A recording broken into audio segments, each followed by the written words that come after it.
E atenção, Pombal, Alto Sertão da Paraíba.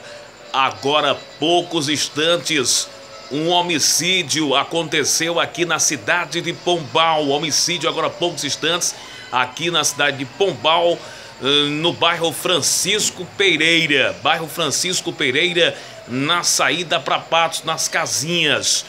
Um jovem conhecido por Neguinho, foi assassinado agora aqui na cidade de Pombal. Mais detalhes amanhã.